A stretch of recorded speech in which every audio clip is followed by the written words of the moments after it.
Hello, fellow internet travelers. We are back for day 2 of our set review. I am Step. I am Tams. And we're here to cover all of the non-creature spells and interesting lands of Hour of Devastation. So this is the part I've been looking forward to. Is it? Yeah, to see what we can do with the creatures. Mm-hmm. So yesterday we put everything creaturely into the context of this new set, and we're going to be going through the removal, the combat tricks, the general non-creature spells that you might or might not want to cast, and figure out what's good and what's not. Mm-hmm. So a couple of things before we dive right in. This is, of course, a limited set review. We cover limited because it's where the most cards are going to see the most play. If there's something in particular that we think is interesting, we might spend some time on it, but otherwise we're just going to pretend that we're playing only limited. Mm-hmm. And second, we should go over a few of the metrics from the creature spells that we figured out. That's a good idea. So first I'll say there are very many fewer 1 toughness creatures in this set than in Amenity. There are still a few. There are maybe 10 total that I see at common and uncommon.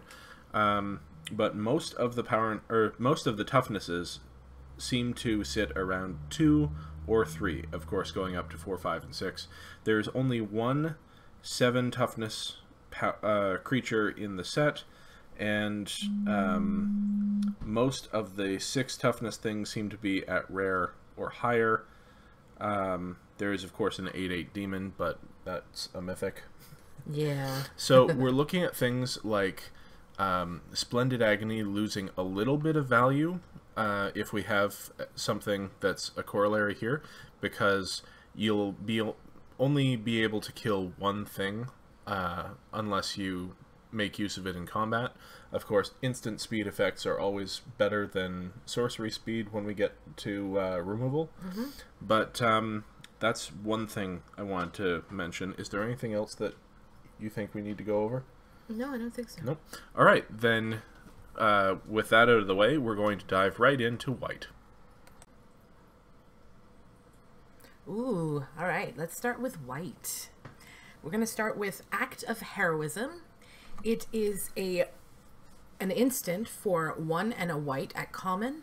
Untap target creature. It gets +2/+2 until end of turn and can block an additional creature this turn. I like this quite a bit. It's just a +2/+2, which you can use on attacks, but what it's really good for is using on the defense. Mm-hmm. Even if you don't care about blocking an additional creature, having a surprise blocker, as we saw with, what was it, Spidery Grasp, or any of the other untap tricks from Amenity, is very, very good. And we've already seen that in this set, being able to untap a creature matters as far as exert and such goes. So, yeah, I think it's pretty sweet. So you could definitely do this on attacks and then untap an exerter, or just get the extra 2 to win combat. It's very, very versatile. I think it does enough for the 2 mana, so I would pick it reasonably highly. I wouldn't pick it over any creature that was above replacement level. Sure. Like, I don't like combat tricks as much as I like bodies. This is looking like decent-ish removal as well. So, yeah, I would probably highly-ish pick it, but yes, definitely not highly-ish. Above highly-ish. So where in the pack would you say? It depends what I've seen so far. And also it's going to, my opinion may change as we go through to see what other removal is in the set. But if this is kind of what white is getting as far as removal, then it certainly moves up higher. It's not. We don't have to worry about that. Yeah, but yeah, it's pretty good. Mid-ish pack. I think I'd want to have one of these in my deck. I think I'd pick it late in the first pack, but I'd definitely take the first one. Yeah, absolutely. Desert's Hold is 2 and a white for an enchantment aura at uncommon. Enchant creature. When Desert's Hold enters the battlefield, if you control a desert or there is a desert card in your graveyard, you gain 3 life. Enchanted creature can't attack, block, and its activated abilities can't be activated. This is a pacifism. Or Yeah. an arrest. With a bit of an upgrade. Yeah. This is better than compulsory rest, I feel, because you're getting the life instead of your opponent. Like in race scenarios, it was always kind of annoying to, okay, I'm going to have to compulsory rest your thing, and then you're just going to sack it and gain 2 life, so that's going to give you probably another turn before you're dead. But in this case, there's nothing they can do about it, and if you are the one gaining the life, which is not going to be every time, then it's definitely a bonus. But a 3-mana arrest is perfectly fine. Yeah, and also we know already that life gain could be a thing that could matter. So Yeah. Yeah, it's pretty neat. I'm going to take this fairly highly, I think. Yeah, it's pretty good removal. Jeru's Renunciation is 1 and a white for an instant at common. Tap up to 2 target creatures with cycling 1. What do you think of this? So I like it. This is the kind of thing that an aggressive deck wants to get blockers out of the way. And if it's not useful, then it does cycle, and the cycling cost is very cheap at 1 mana. So I think I would want one of these in my white decks. Yeah, this is one of those things, because of the cycling, I really like, especially in an aggressive deck. You know, the last thing you want when you look at your draw 7 is a whole bunch of things that require you to have creatures to make them work. So like having the cycling, makes it a lot better. I think it's quite a fair trick. So I'd probably pick this up late in pack 1 if I know I'm in white, or wherever I find one in pack 2. I probably want one in my white decks. Yeah, I agree, and it goes up from there if I'm running, say, white-red. Sure. Gideon's Defeat. Here we go. Gideon. It is 1 white mana for an instant at uncommon. Exile target white creature that's attacking or blocking. If it's a Gideon Planeswalker, you gain 5 life. So this is the first of the cycle of color hosers. There's 1 in each color, and each of them targets a different Planeswalker. In this case, we've got Gideon, but really, that's a constructed ability, so the gain 5 life isn't going to matter in limited. This is a sideboard only card ever, I think. Yep, this is a sideboard card, but a fairly good sideboard card, and depending on how the format keeps going, like if red-white continues to be the best deck, then I might think about, well, I don't know if I'd want to mainboard it, because you're still only getting 3 decks at the table in white, and you're one of them, right? Yeah, so but no, I this certainly is definitely a sideboard card. In the sideboard, but it's I think it's going to be, especially this one, is going to be great in constructed. Yeah, probably we'll see standard sideboard play. Oh, absolutely. But yeah, I think all of these are just sideboard cards. Yep. Next, Sandblast. Look at that art. This is a returning card from, I don't remember where Sandblast was. Cons of Tarkir? Yeah. 2 and a white for an instant at common. Sandblast deals 5 damage to target attacking or blocking creature. So here's the removal that white gets, or at least one piece of it. And I think it's fairly decent. I mean, white usually has the attacking or blocking creature thing, but 5 damage is a lot. That gets most of what's in this set. It does. I mean, just looking at the power and toughnesses, we have very few things with 6 toughness or greater. So this will kill most things, and you can do it in response to a pump spell. Now, if someone pumps in response to this, it's a little awkward, so be aware of that. But I'm definitely going to take the first one of these highly. Oh, absolutely. This is going to be the... Ooh, there's my white removal. I think I don't want more than 2, and the second one would have to come to me later, but I definitely want 1. Yep. Saving Grace. Oh, that's nice art, too. 1 and a white for an enchantment aura at uncommon. It has flash. Enchant creature you control. When Saving Grace enters the battlefield, all damage that would be dealt this turn to you and permanents you control is dealt to enchanted creature instead. Enchanted creature gets +0/+3. This is the enchantment that I was talking about that seems really, really neat. Okay, I'm not enamored of it. I think it's okay. I'm not enamored of it, but I just think there's a lot going on there that's could really mess up combat math. It's got flash, so you can cast it at any point. They think that they're swinging through for the win, and you know, drop that on your creature, and you lure. Well, no, you don't lure, but you, well, yeah, it's sort of a pseudo lure in that all of the damage goes to that one creature. So I think it's kind of neat. So you're trading 2 cards then for all of the damage that's coming at you, which could be a lot. Or you're just winning combat with it, which is fine. It's got flash, or else it wouldn't really work. I don't know. I'm going to have to play with this card and see how good it is. I'll tell you where my brain was like, ooh, you know what deck this would work nicely in is a blue-white kind of more dirtily looking for long gamey, or even flyer that you're going to throw down a wall or so, or, you know, something with a big bum. It, I think it would be really helpful. Okay. All right. Where do you pick it? Well, probably really late pack. It's not something that I want actively. If I'm already in the deck and I know I'm like, ooh, I want to try this, then I will pick it up. But that's not going to be till later, probably second So it's pack. going to be a late pickup. Yeah, for sure. All right. But I am curious to play with it. Ooh, Unconventional Tactics. I love this card. It's pretty sweet looking. The art is really neat. It's very weird. Yeah. 2 and a white for a sorcery at uncommon. Target creature gets +3/+3 and gains flying until end of turn. Whenever a zombie enters the battlefield under your control, you may pay white. If you do, return Unconventional Tactics from your graveyard to your hand. So the flavor here is fantastic. The zombies are just jumping off the bridge. That's what's giving them flying. One at a time. I like it. I think this is really interesting. What I kind of wrote down was it's a better Mighty Leap, but the sorcery part is a little bit of a downer, but it recurs. I think of it as just turning a creature into a flyer for a turn.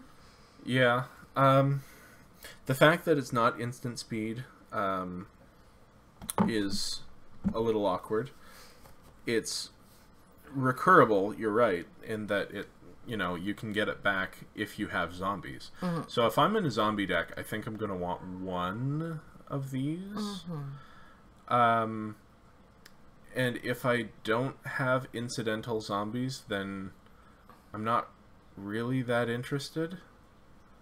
I don't know. I never played Mighty Leap. I know it was good, but it just never made my list. So this is going to be a 24th card for me, I think, which is just outside the deck. And for me, I'm probably I'm not going to pick it highly, but I think I'm definitely going to run it if I see it. Okay. The ability to give any ground crawler wings can be very good, especially when you're being aggressive.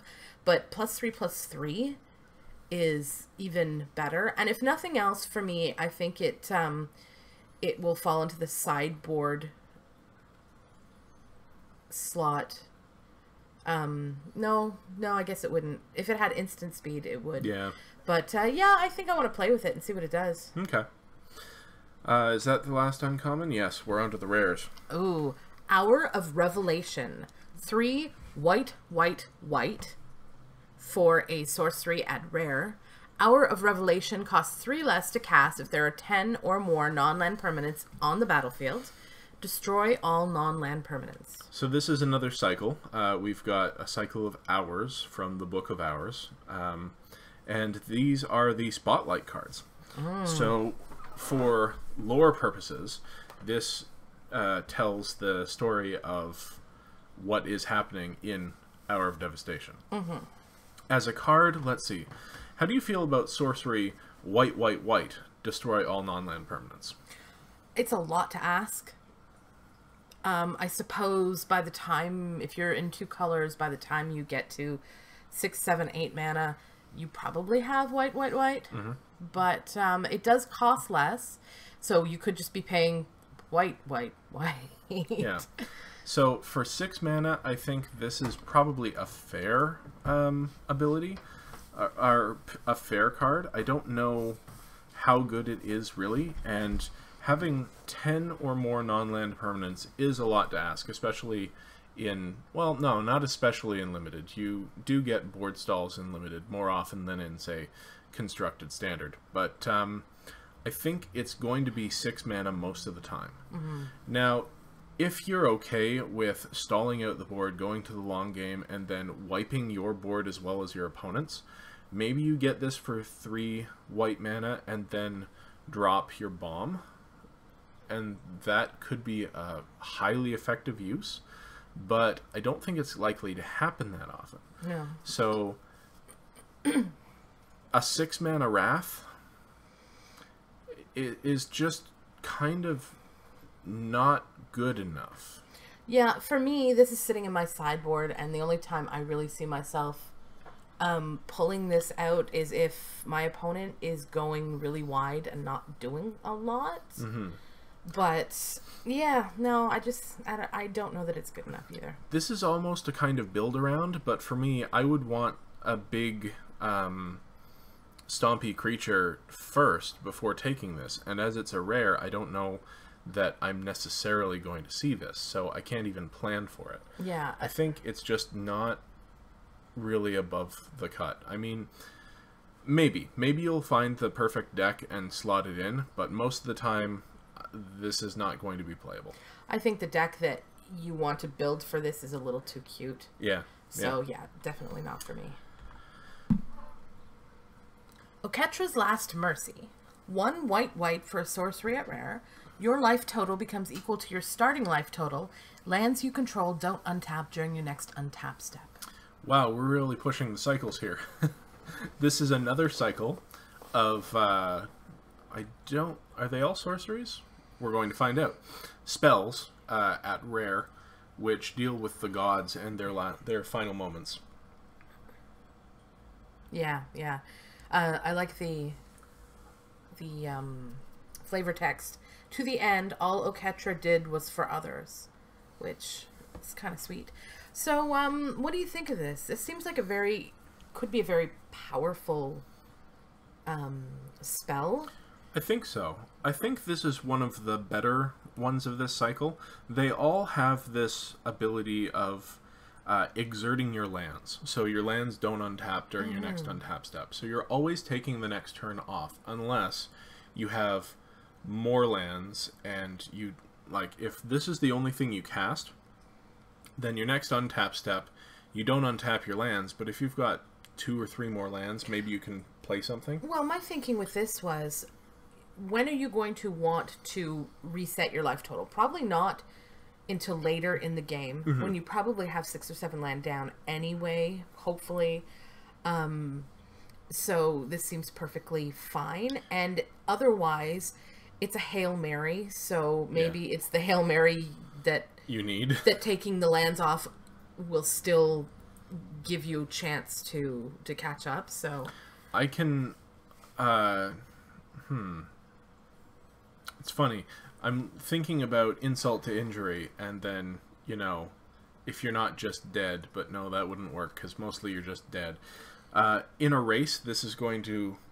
You're going to win that race. Oh, yeah. If you're, you know, you're not untapping your creatures, so if they swing for all, you can swing right back, and then, boom, you're at 20 life.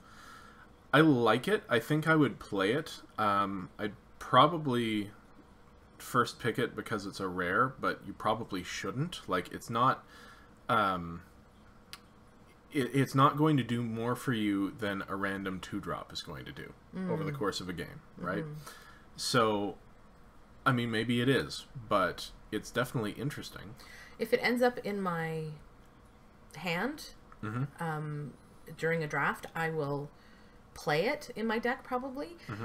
It's one of those ones that I don't want to open in pack 1 because I'm going to be like, I I kind of want to see how this works. I kind of think that this could be really good at some point, but I don't want to have to decide to first pick it because I think I'd rather... And I think if there's anything else decent in the uncommon slot, then I'm not going to pick it. So. Okay. Yeah, I don't know where I would pick it, but it's not going to be better than a creature for you. So, let's move along. Overwhelming Splendor. Oh, there's Bolus's horns. The sun's right in the middle. Uh-oh. 6, white. Cool. For an enchantment or a curse at mythic rare. Enchant player. Creatures enchanted player controls lose all abilities and have base power and toughness 1/1. Enchanted player can't activate abilities that aren't mana abilities or loyalty abilities. Okay, so... what do we do with this? 8 mana dies to forsake the worldly, I guess? I don't know. It has that gotcha feel, but for 8 mana, I'd rather have a big flying demon. Sure. You know? This, if you can get to 8, this is devastating. It could be, potentially, yeah. I think the first time I open it, I'm going to take it and I'm going to hope to build a kind of control-y deck or, you know, a flyer deck, because some of the really good flyers are in the later game, and that player in me that isn't the spiky spike is like, oh, just cast it one time.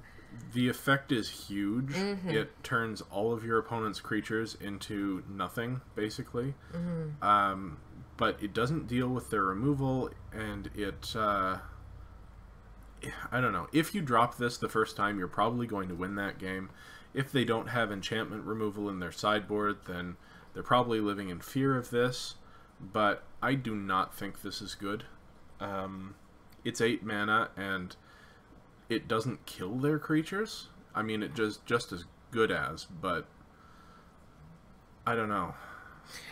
Yeah, I think the flash of it is leading me down the, ooh, but it could be, but I don't know how many decks really want to stick this in. I'm certainly going to try it if it comes across my board, but yeah, I'm not sure how well this is going to run in the format, especially if it's a quick format. So if you want this, you're going to know. Yeah. All right, moving along. Solemnity. Solemnity. What a terrible word. 2 and a white for an enchantment. At rare, players can't get counters. Counters can't be put on artifacts, creatures, enchantments, or lands. Yeah, so this is a constructed card. What do you think of this in limited? Does it do anything? I don't know. There's some countery things going on, but... Like, maybe out of the sideboard. But... Yeah. I guess if you're in white and something that doesn't use -1 counters as removal, maybe? Imagine playing this against the green-black deck, where they are putting -1 counters on all their creatures, and then suddenly they're not. Absolutely. I think this could be a very strong sideboard card, but No. They're putting the -1 counters on their creatures, and then now they don't have to. Oh, fair enough. Yeah. No, that's bad. This is bad in most cases in limited. Yeah. No, I wouldn't. I'm just going to call it unplayable in limited. Yeah. And that is the end of our white. Wow. So, what do you think of white? It seems very white. It does seem very white. There's a little bit of removal that, and it's varied, which is kind of very white also. There's the, I'm just going to kill your attacking and blocking creature. There's the kind of arresty feel. There's a couple of good combat tricks. There's some weird hanky stuff going on. So I quite like it. I think it's... So I think the best cards here are actually the the Arrest allegory. I can't remember what it's called now. I go back through the Desert's Hold is probably the highest picked card that I would take from this list. Followed closely by Sandblast, I think. Yeah, followed closely by Sandblast. They're just, those are the non-creature spells you want in white. Yeah, they don't ask a lot of you, and they do what they do. Also, interestingly, there's no token maker here. No, not at all. Not at all. So that's something to look out for in the multicolored spells. But now we're going on to blue.